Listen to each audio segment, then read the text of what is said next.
Hello everybody, Cal Banyan here, Cal Banyan's Hypnosis, etc. And I'm joined again with Erika Flint. And I tell you what, we should have heard her before we connected today. She's just got all these ideas. She's so excited about the coming year. We're going to cover some things in the next few episodes, like how do you really get this year off to a good start? And then once you're rolling, how do you keep building in the profession? What's your career path look like? Teaching. We just got a whole bunch of stuff lined up for you for the next 4 episodes. Now, this first one, we're going to be talking about really, wow, it's the new year.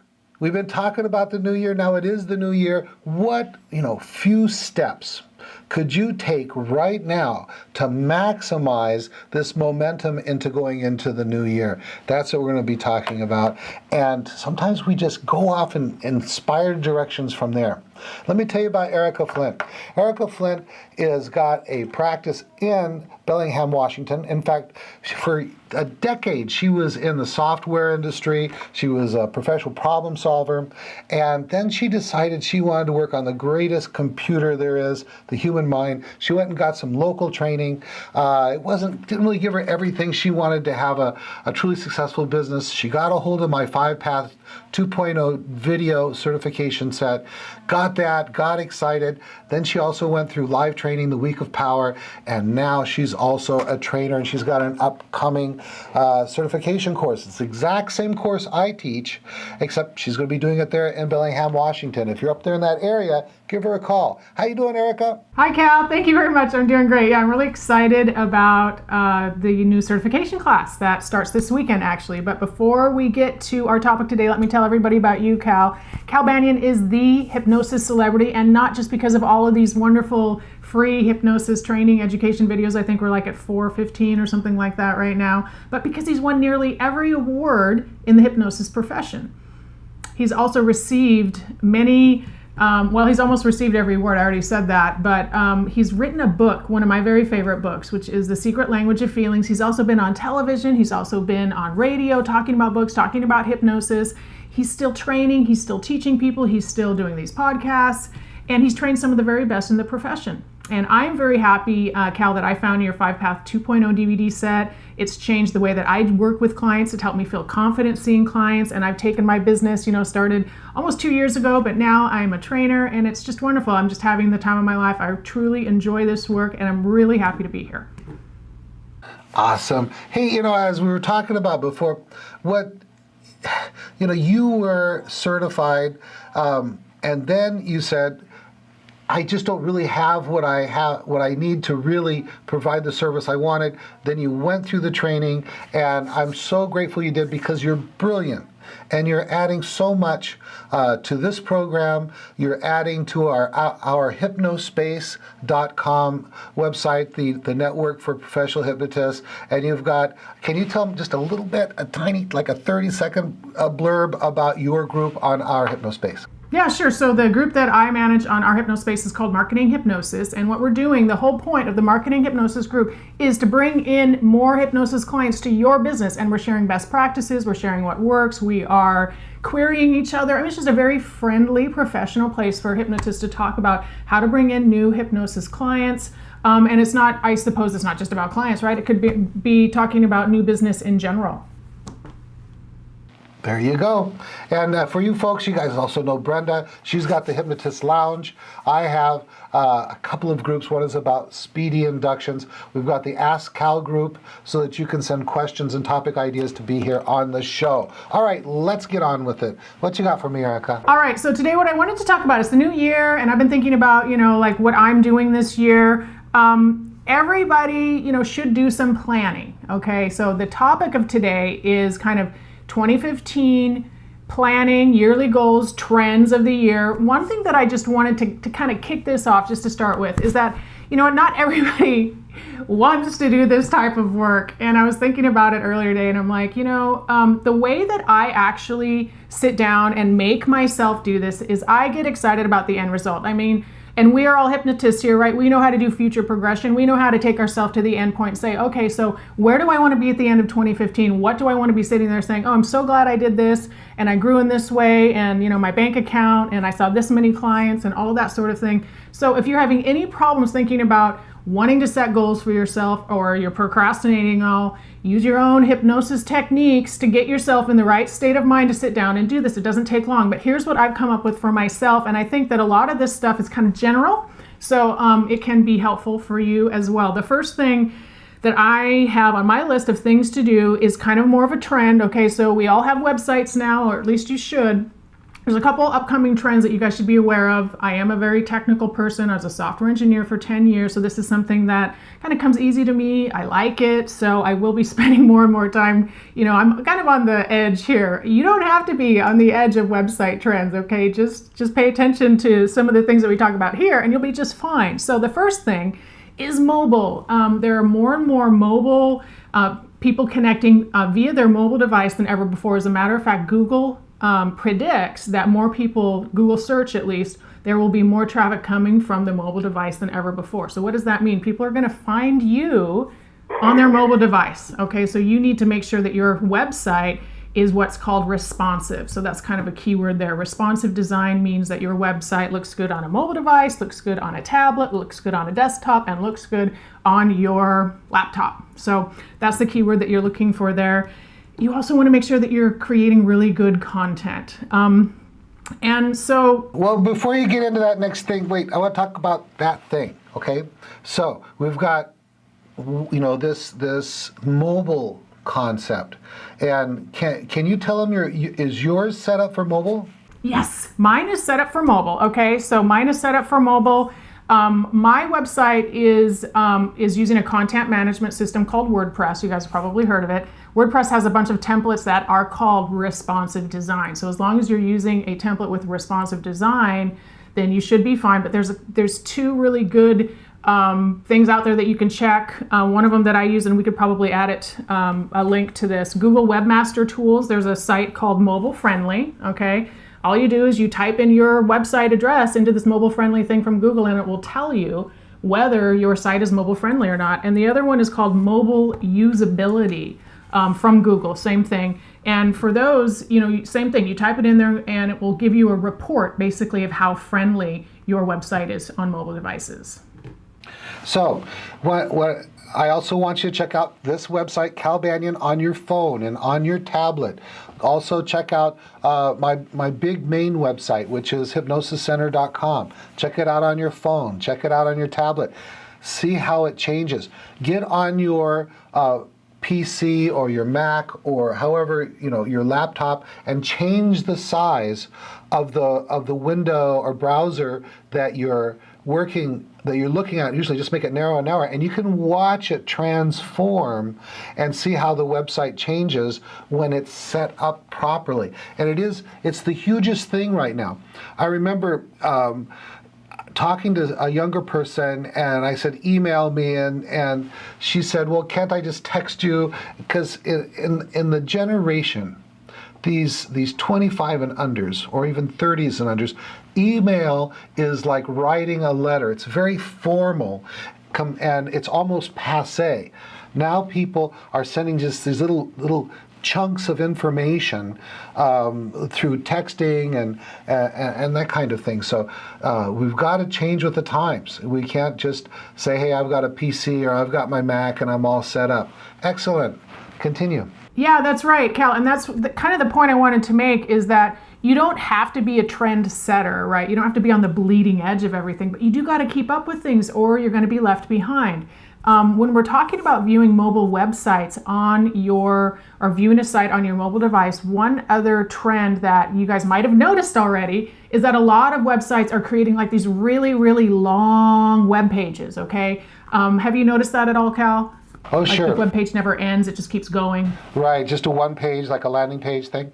Right, just a one-page thing. Now, the reason for that is because it's easier for mobile viewers, mobile browsers, to just scroll down than it is to click a link. So when you think about a mobile device, somebody browsing your website on their mobile device, they'll click on a link. It takes them to a whole brand new page. It's a lot easier for them to just continue scrolling through it. So when we're talking about, creating really good content and some of these things. Where I think this comes into play is that as the IT industry and people that are helping build these templates and build this technology, as everybody else is moving towards mobile, if you don't move towards mobile, everything is going to be designed for mobile, right? So everything's going to be designed in a way. So you want to play catch up right now, I think, if you haven't done that, by checking out those 2 sites that I told you to make sure that your site looks good. Check out your own site and see what it looks like on a mobile device. So I would definitely highly recommend that as one of the things you should do this year for your website. Awesome. Checking all this stuff out right now on my phone. I got it right here in front of me. Go ahead. All right. So the other thing that I've got on my list, Cal, is challenging yourself, right? So anytime that I am asked to do something, or I am aware of something, or I think, oh, that would be cool, and then it scares me a little bit, then I know that I need to do that, because I need to challenge myself and continue pushing myself. So that's something that I do every year.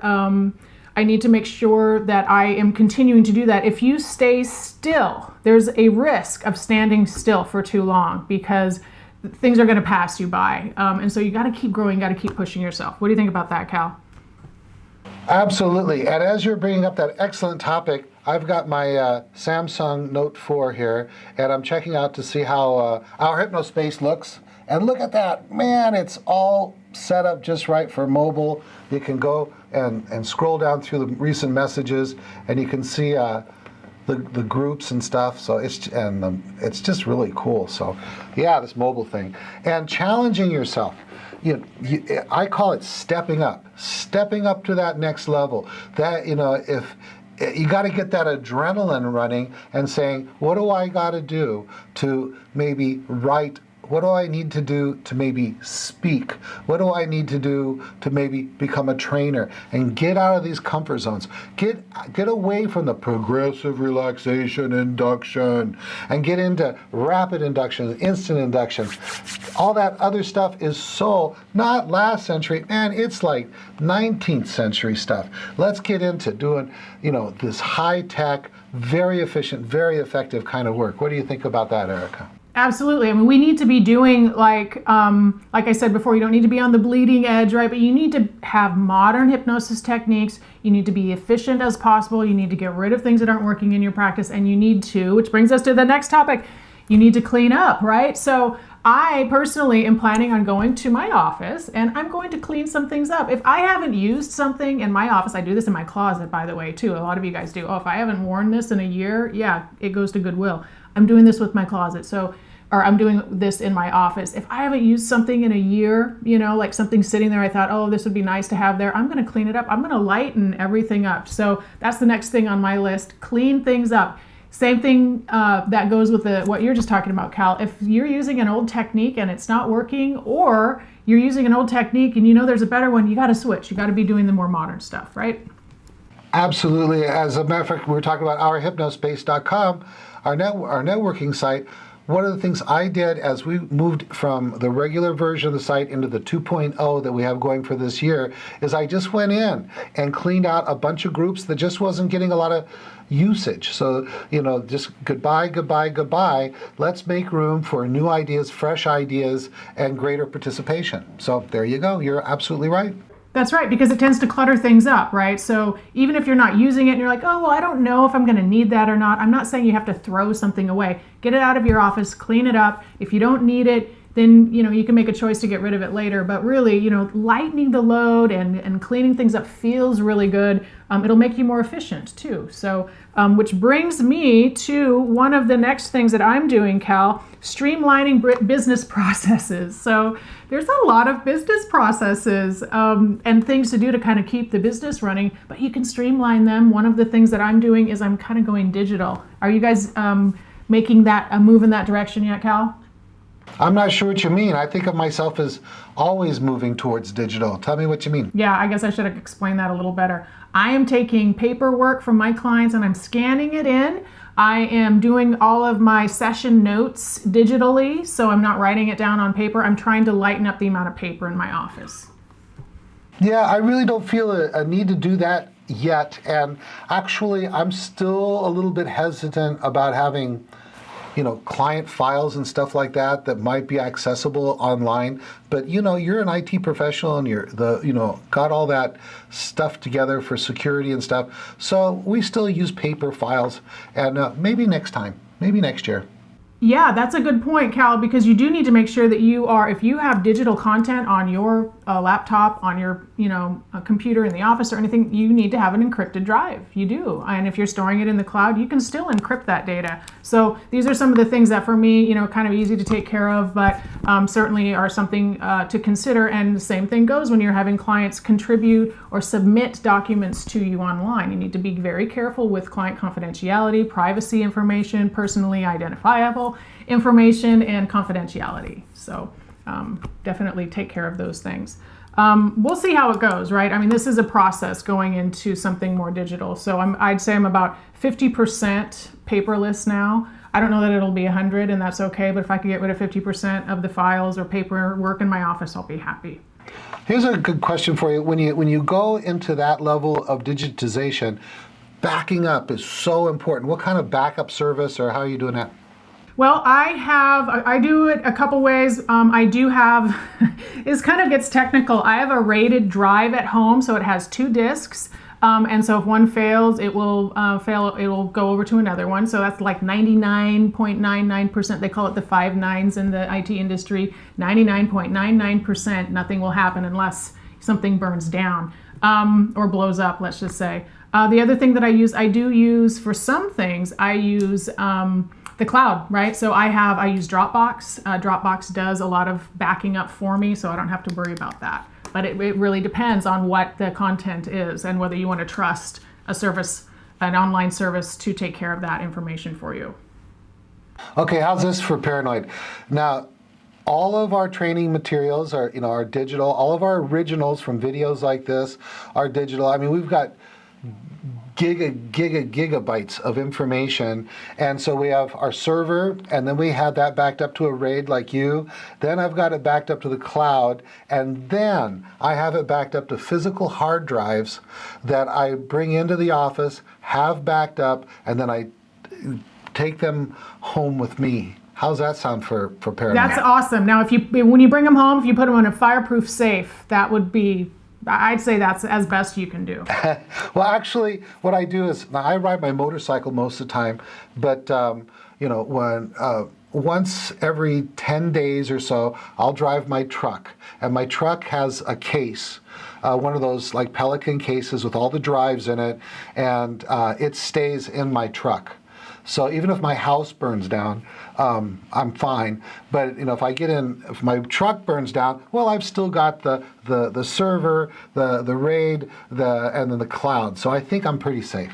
That's right. I mean, something catastrophic to the entire planet could potentially happen, and then it's not going to matter anyway. So you can only do so much. But I like to have at least 3 places where it's backed up.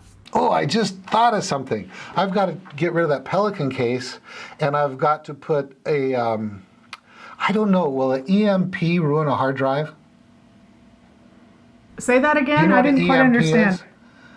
Electromagnetic pulse that fries up electronics.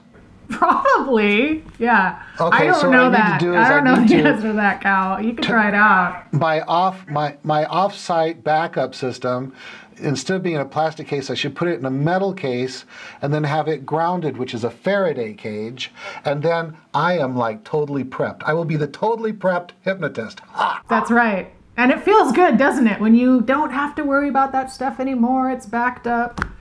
Yeah, and then of course, you got to set your automatic backup schedule. Don't do this stuff by hand. Don't give yourself more work. You got to automate some of these things. There's great tools out there to help you back stuff up. Cool.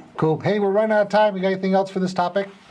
Yes, there is one other thing that I want to talk about, which is just basically taking your goals that you set up and putting them on your calendar. So some people call this time boxing. I don't know if I like the word, but I do like the idea, and I do this myself. So I'll take my yearly goals that I've planned out, and I'll say, okay, in January, here's what I'm going to do in January. And then I break it down further, and I say, okay, so this week on Friday, I'm going to put on my calendar. That's what the time boxing means. You block it off on your calendar. You don't just say a to-do list, oh, sometime this week I'm going to get this done. No, you actually put it on your calendar and say, okay, this Friday at 11 a.m., this is exactly what I'm doing. I'm writing a blog article. It's going to get posted on Tuesday. So I recommend, taking your goals, putting them on the calendar, doing time boxing, giving yourself the time that you need in order to accomplish those goals. What do you think about that? Awesome. I use on my phone, I have a reminder system that is, let me see if I can grab it real quick. I don't know if it has the name handy. Scheduled reminders. Gosh, I don't know. It's an app. Then also, I use Outlook every day for my email and for my contacts and my calendar. And I've just started using, they have a checklist function on there so I can schedule stuff. Before that I was using Infusionsoft, and now I'm using the Outlook thing, which is nice because it's got its limitations too, because the description isn't as good as I want. But yeah, I schedule it in my calendar, I use my tasks on Outlook, and then I use a reminder thing.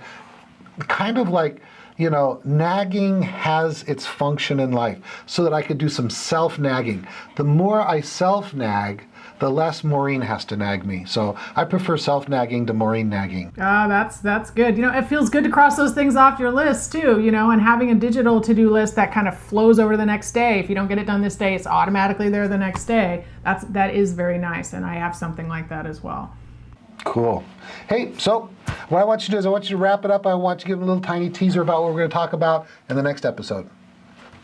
All right, so my name is Erika Flint, and you can find me at CascadeHypnosisCenter.com. You can find me at ErikaFlint.com. And next time, what we're going to talk about, the value of being a hypnosis educator in your community. And it's not just about bringing in new students or clients. There's a lot of value to you personally as a professional hypnotist to taking that step into being an educator in your community. I hope to see you online. I hope to see you at our hypnosis space and marketing hypnosis group. And Happy New Year, everybody. Hey, Happy New Year, Erika. Hey, everybody, I want to tell you that we've got a training coming up, and this week, I think is going to be the last week for early registration, and nothing can beat our hypnosis training. 10 days of eat, sleep, and poop hypnosis. I mean, it's like a total immersion program, and it's not just hypnosis, it's about 5-path and 7-path, now, by the way, our schedule is always available here on calbanyan.com, like if you're watching this 6 months later, or a year later, or 10 years later. So this next one is February 23rd through March 6th, with the weekend in the middle off. And then for you folks who are already certified, please come to our Week of Power, May 3rd to May 9th. It's the same exact course, but it's squished down into 7 days because I have to spend a lot of time on the basics like I have to in the 10-day course, because our certification courses, be it the 10-day or the 7-day, are basic to advanced. The complete Shamil, we don't hold anything back. Shamil, is that a real word? I don't know. Anyway, that's it. I'll see ya. I'm Cal Banyan. Keep tuned in. Let your friends know about it. Cal Banyan, signing off.